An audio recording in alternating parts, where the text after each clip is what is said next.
Facebook dating was a catastrophic failure, and I know why. Facebook dating was dead in the water before it was properly launched. Story by The Conversation, an independent news and commentary website produced by academics and journalists. Facebook Inc., now called Meta, announced its dating application Facebook Dating in May 2018. There was real excitement, with people experiencing a revolutionary dating app that would soon beat Tinder. And it is no wonder when you consider the size of the company, its technical capabilities, and most importantly, the large volume of data that Facebook was collecting about its users. After all, research shows that Facebook knows us better than our moms. So why wouldn't it live up to its goals of creating meaningful relationships? But 4 years later, it hasn't taken over the market. Most people have simply forgotten about it. Numerous reports claim the dating app practically doesn't function. Facebook's own data suggests not many people use the service, about 100,000 in New York, compared with the claimed 3 million Bumble users in New York. As an online dating technology researcher, I had an eye on Facebook dating since its announcement, but as I never heard anything about its market success, it took me a while to look into it. Now I think I have a good idea of why the app failed. My experiment, when I activated my Facebook dating profile, purely out of academic curiosity, it was overwhelmed by the number of very attractive profiles that I was exposed to in the first few hours. I started pressing like soon, receiving match notifications, meaning people also had liked me.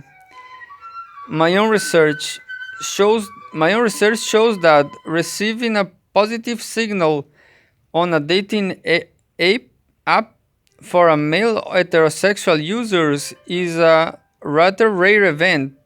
Nevertheless, my phone didn't stop buzzing for hours, but I started checking the profiles as soon realized this was not good to be true, too good to be true. With the matches seemingly out of my league. To see what's going on, I started chatting. I didn't have ethics clearance from my university for full on research, therefore, I made it clear on my profile it was there just for chatting. But writing a couple of messages to one person, I got a phone number and an invitation to take things to WhatsApp. My password has shown that this usually happens after at least 20 messages, and within 3 to 4 days, 4 days, there was light speed dating according to science. Within a few hours, I had a long list of attractive matches who all wanted to talk to me about interesting things, not on the app but on WhatsApp. Interestingly, nobody sent me an Irish number, often UK or Polish, even though they all lived in the Ireland supposedly. They all wanted to chat about interesting things on WhatsApp. Things go even weirder quickly. Not only did the next messages look very similar, but also the profile names, including Lily, Sandra, and Marian, gradually turned to Thomas, Moises, and Andrew. As I continued liking the matching on the apps, when I asked Andrew for Japan if her name is common for girls in Japan, she said it's her German name, Thomas aka Diana.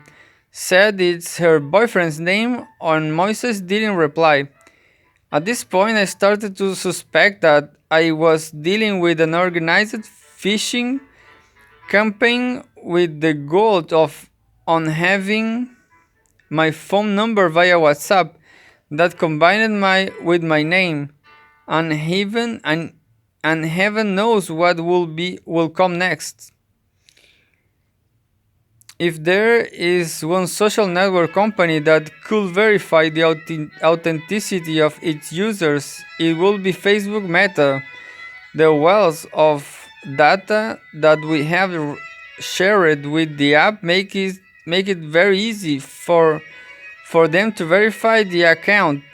In fact, we rely on Facebook authentication system to log in to many other services and apps, including Tinder and Bumble.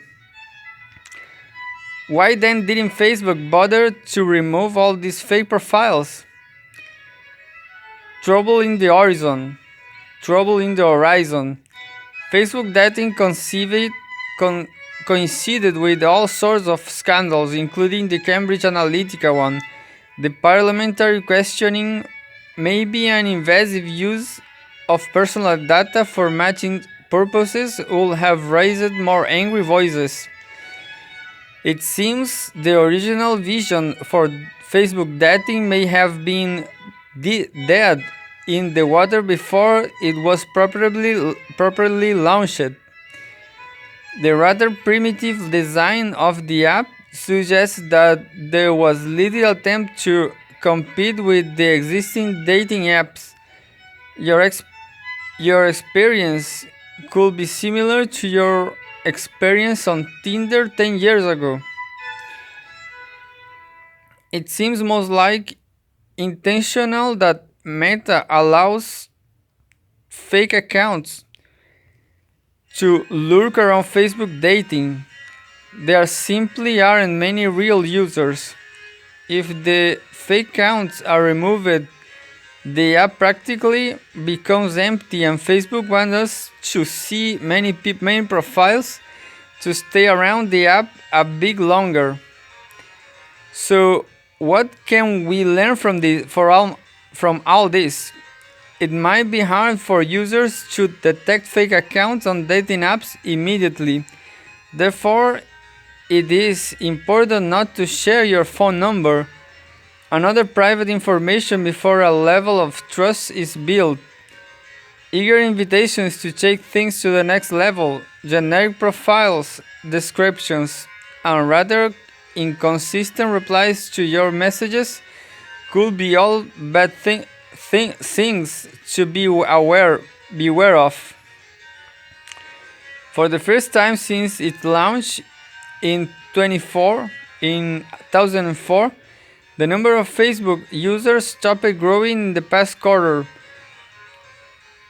And as many of us are speculating, this may be a reason why the company has chosen to take its name to separate Meta from Facebook, the social network, and attempt to focus on other areas such as the metaverse. So perhaps the failure of Facebook dating was an early sign that Facebook's problem can run deep. The conversation approaches Meta for comment but didn't get a reply.